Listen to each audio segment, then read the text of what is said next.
This week, we're going to discuss the difficulties associated with measuring performance. Performance reviews are used for a wide variety of organizational decisions, one of which is to guide the allocation of merit increases. Performance reviews are used for a wide variety of decisions in organizations, only one in which is to guide the allocation of merit increases. It is common to make a distinction between performance judgments and performance ratings. Performance ratings are the things that employers enter into the employee's permanent record. They are influenced by a host of factors besides the employee behaviors observed by raters: organizational values, competition among departments, differences in statuses between jobs, economic conditions. There's even more evidence that much of the job performance ratings can be attributed to a general performance factor that is present across a wide variety of jobs and situations. Efforts to improve the performance rating process take several forms. First, researchers and compensation people alike devote considerable energy to defining job performance. What exactly should be measured when evaluating employees?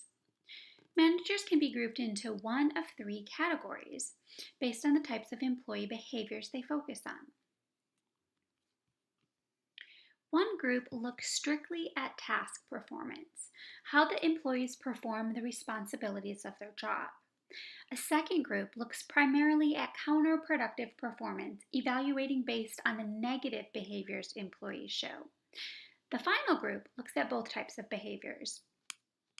Studies that examine more specific factors focus on such performance dimensions as planning and organizing, training, coaching, developing subordinates, and technical proficiency. A balanced scorecard approach is a way to look at what contributes value in an organization. It acknowledges that bottom line success depends on satisfied customers buying products and services from effective and satisfied employees who both serve the customers and produce goods in the most operational efficient way possible. If this is true, then employers need to measure all four of the following dimensions and be prepared to say that success depends on high scores for each: customer satisfaction, employee internal growth and commitment, operational efficiency in internal processes, and financial measures. Besides the widespread enthusiasm in industry for this approach, there is data that suggests implementation of a balanced scorecard can have positive impact on the bottom line. Another direction for performance research notes that the definition of performance and its components is expanding. Jobs are becoming more dynamic, and the need for employees to adapt and grow is increasingly stressed. This focus on individual characteristics or personal competencies is consistent with the whole trend toward measuring competency. A third direction for improving the quality of performance rating centers on identifying the best performance appraisal. If the ideal format could be found, raters would use it to measure job performance better. That is, to make more accurate ratings. Recent attention has focused less on the rating format and more on the raters themselves. This fourth direction identifies possible groups of raters, such as supervisors, peers, subordinates, customers, or self, and examines whether a given group provides more or less accurate ratings. The fifth direction attempts to identify how raters process information about job performance and translate it into performance ratings. Finally, data also suggests that raters can be trained to increase the accuracy of their ratings. There are two main types of evaluation formats: ranking and rating. Let's first talk about ranking formats. These require that the rater compare employees against each other to determine the relative ordering of the group on some performance measure. The straight ranking procedure is just that. Employees are ranked relative to each other. Alternation ranking recognizes that raters are better at ranking people at extreme ends of the distribution. Raters are asked to indicate the best employee and then the worst employee. Working at the two extremes permits a rater to get more practice prior to making the harder distinctions in the vast middle ground of employees. The paired comparison ranking method forces raters to make ranking judgments about discrete pairs of people. Each individual is compared separately with all others in the work group. The person who wins the most pair comparisons is ranked top in the group, and so on.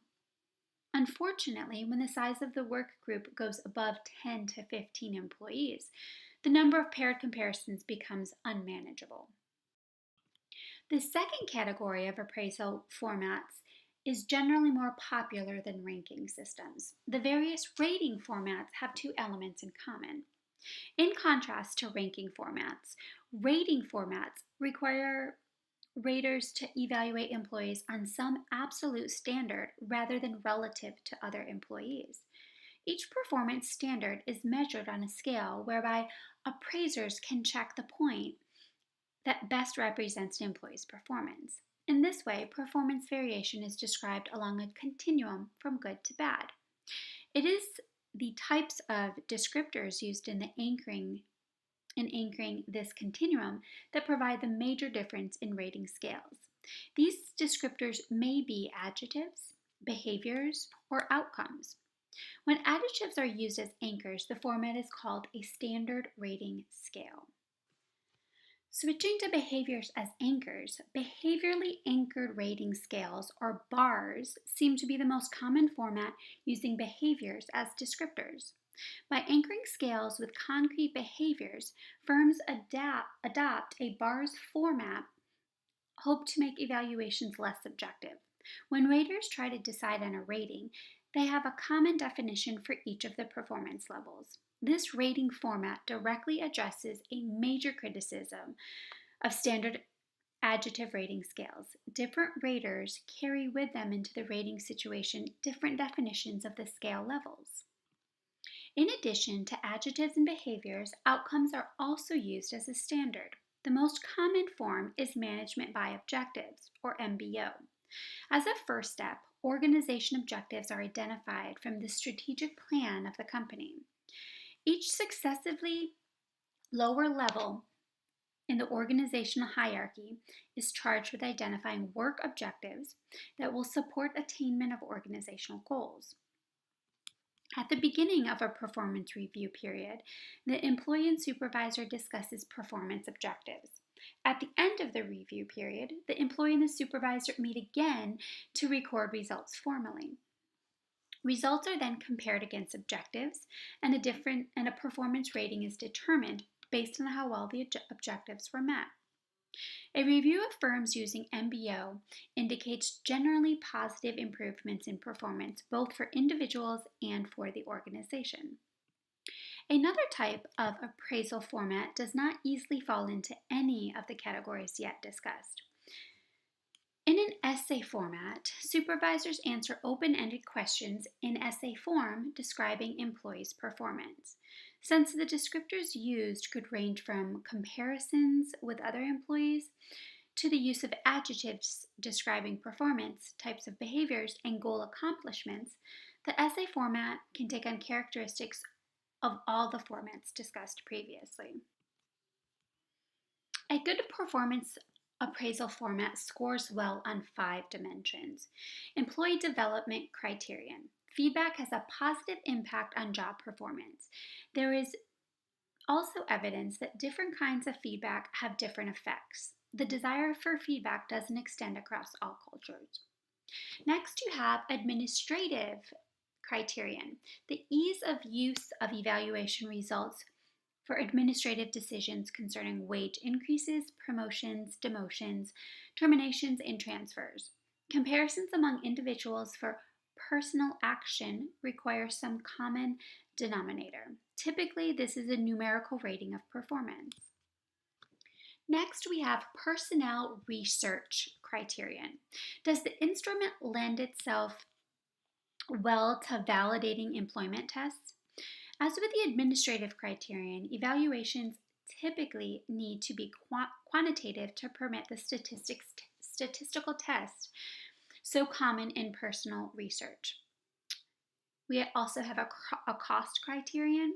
Does the evaluation form initially require a long time to be developed? Is it time consuming for supervisors to use the form in rating their employees? Is it expensive to use? And lastly, validity. By far, the most research on formats in recent years has focused on reducing error and improving accuracy. Success in this pursuit would mean that decisions based on performance ratings could be made with increased confidence. Another way that firms have tried to improve accuracy of performance rating is by focusing on who might conduct the ratings and which of these sources is more likely to be accurate. To lessen the impact on one reviewer and to increase participation in the process, a method known as 360-degree feedback has grown more popular in recent years. This method assesses employee performance from 5 points of view: supervisor, peer, self, customer, and subordinate. The flexibility of this process makes it appealing to employees at all levels within an organization. Most companies using the system report that their employees are satisfied with its results. Regardless of the positive responses from those who have implemented the 360-degree feedback system, today most companies still use it only for evaluation of their top level personnel and for employee development rather than for appraisals or pay decisions. Now, what is the role and benefit of each of the raters who are provided? First, let's start with supervisors as raters. Some estimates indicate that more than 80% of the input for performance ratings come from supervisors. Supervisors assign what work employees are to perform, which makes them knowledgeable about the job and the dimensions to be rated. Also, supervisors have considerable prior experience in rating employees, giving them some pretty firm ideas about what level of performance is required for any given level of performance rating. On the negative side, supervisors are particularly prone to halo and leniency errors. Peers as raters. One of the major strengths of using peers as raters is that they work more closely with the ratee and probably have an undistorted perspective of typical performance, particularly in group assignments. Balanced against this positive are at least two powerful negatives. Peers may have little or no experience in conducting appraisals, leading to rather mixed evidence about the reliability of this rating source. In a situation where teamwork is promoted, placing the burden of rating peers and coworkers can either create group tensions or yield ratings second only to self-ratings in level of leniency. One exception to this leniency effect comes from top performers, who it seems give the most objective evaluations of peers. Now, self as rater, some organizations has experimented with self-ratings. Self-ratings are done by someone who has the most complete knowledge about the ratee's performance. Unfortunately, self-ratings are generally more lenient and possibly more unreliable than ratings from other sources. One compromise in the use of self-ratings is to use them for developmental rather than administrative purposes. And finally, customer as rater. This is the era of the customer. The drive for quality means more companies are recognizing the importance of customers. Companies either survey customers or hire mystery customers to pretend like a customer, observe the process, and rate the customer service process. Lastly, subordinate as a rater. The notion of subordinates as raters is appealing since most employees want to be successful with people who report to them. Hearing how they are viewed by their subordinates give them a chance to both see their strengths and their weaknesses as leaders and to modify their behavior. The difficulty with this type of rating is in attaining candid reviews and also in counseling the ratee on how to deal with the feedback. A third way to improve performance rating is to understand how raters think. What else influences ratings besides an employee performance? Research exploring how raters process information about the performance of the people indicates the following kinds of processes occur. The rater observes the behavior of a ratee. The rater encodes this behavior as part of a total picture of the ratee. The rater stores this information in memory, which is subject to both short and long-term decay. When it comes time to evaluate a ratee, the rater reviews the performance dimensions and retrieves stored observations and impressions to determine their relevance to the performance dimensions. The information is reconsidered and integrated with available information as the rater decides on the final ratings. Quite unintentionally, this process can produce errors, and they can occur at any stage. Exhibit 11.9 discusses the common errors in the appraisal process. We'll talk more about this in class. Now, we could always train raters to rate more accurately. Most research indicates rater training is an effective method for reducing appraisal errors. Rater training programs can be divided into 3 categories. Rater error training. The goal is to reduce errors such as leniency, severity, central tendency, and halo by familiarizing raters with their existence. The performance dimension training exposes supervisors to the performance dimensions to be used in ratings such as quality of work or job knowledge. This makes sure everyone is on the same page when thinking about a specific performance dimension. And lastly, performance standard training provides raters with a standard of comparison or frame of reference for making appraisals. What constitutes good, average, and bad, for example. There are several generalizations about ways to improve rater training and can be summarized as follows. Straightforward lecturing to ratees about ways to improve the quality of their ratings generally is ineffective. Individualized or small group discussion sections are more effective in conveying proper rating procedures. When these sessions are combined with extensive practice and feedback sessions, rating accuracy significantly improves. Longer training programs, more than 2 hours, generally are more successful than shorter programs. Performance dimension training and performance standard training generally work better than rate error training, particularly when they are combined. The greatest success has come from efforts to reduce halo errors and improve accuracy. Some of the key elements in the total process that from day 1 make for a good appraisal outcome are as follows. A sound basis for establishing the performance appraisal dimensions and the scales associated with each dimension is needed. Performance dimensions should be relevant to the strategic plan of the company. These dimensions also should reflect what employees are expected to do in their jobs, that is, their job descriptions.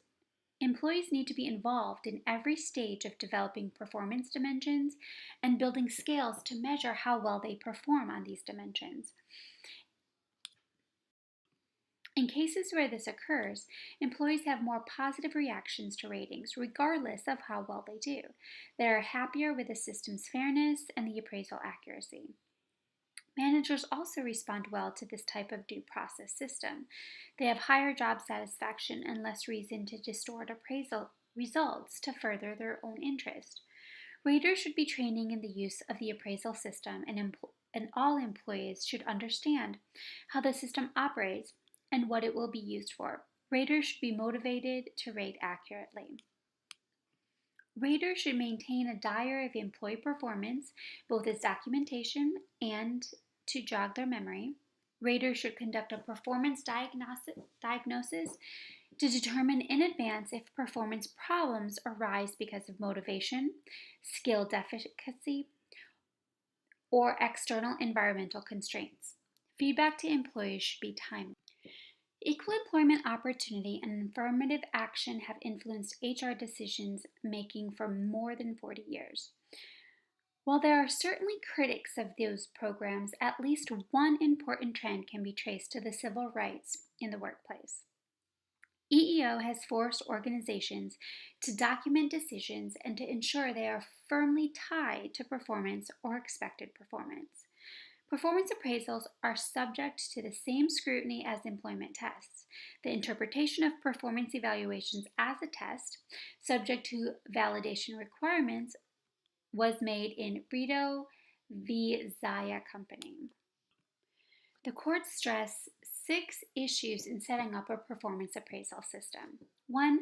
Provide specific written instructions on how to complete the appraisal. 2. Incorporate clear criteria for evaluating performance. Performance dimensions should be written, objective, and clear.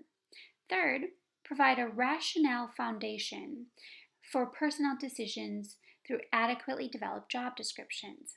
4. Require supervisors to provide feedback about appraisal results to employees. 5. Incorporate a review of performance ratings by high-level supervisors. And lastly, consistent treatment across raters regardless of race, color, religion, sex, and national origin should be evident. Tying pay to subjectively appraised performance. The central issue involving merit pay is how do we get employees to view raises as a reward for performance? From a pragmatic perspective, organizations frequently grant increases that are not designated to or communicated to be related to performance. Many companies view raises not as motivational tools to shape behavior, but as budgetary line items to control costs. Frequently, this results in pay increase guidelines with little motivational impact. There are 3 pay increase guidelines that particularly fit the low motivation scenario. General increases provide equal increase to all employees regardless of performance. These increases are typically found in unionized firms. A contract is negotiated that specifies an across-the-board equal increase for each year of the contract. Across-the-board increases provide equal. These increases are often linked to cost of living changes. When the Consumer Price Index or CPI rises, some companies adjust base pay for all employees to reflect the rising costs. And then lastly, we have seniority increases. This comes somewhat close to tying pay to performance. These increases tie pay increases to a present progression pattern based on seniority. In practice, tying pay to performance requires 3 things. A company needs some definition of performance. The company needs some continuum that describes different levels from low to high on the performance measure. The company needs to decide how much of a merit increase will be given for different levels of performance. Decisions about these 3 requirements lead to some form of merit pay guide. In its simplest form, a guideline specifies pay increases permissible for different levels of performance. A more complex guideline ties pay not only to performance, but also to position in the pay range.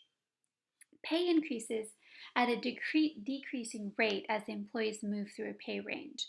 For the same level of performance, employees low in the range receive higher percentage increases than employees who have progressed further through the range. And lastly, how do we designate merit guidelines? Designating merit guidelines involves answering 4 questions. What should the poorest performer be paid as an increase? Wage cuts tied to poor performance are very rare. Most organizations give no increases to very poor performers, perhaps as a prelude to termination if no improvements are shown. Next, how much should average performers be paid as an increase? Most organizations try to ensure that average performers are kept whole relative to the cost of living. This dictates that the midpoint of the merit guidelines equal the percentage change in the local or national consumer index. How much should the top performers be paid? In part, budgetary considerations answer this question. There is growing evidence that employees do not agree on the size of increase that they consider meaningful. Metrics can differ in the size of the differential between different levels of performance. A larger job between levels would signal a stronger commitment to recognizing performance with higher pay increases.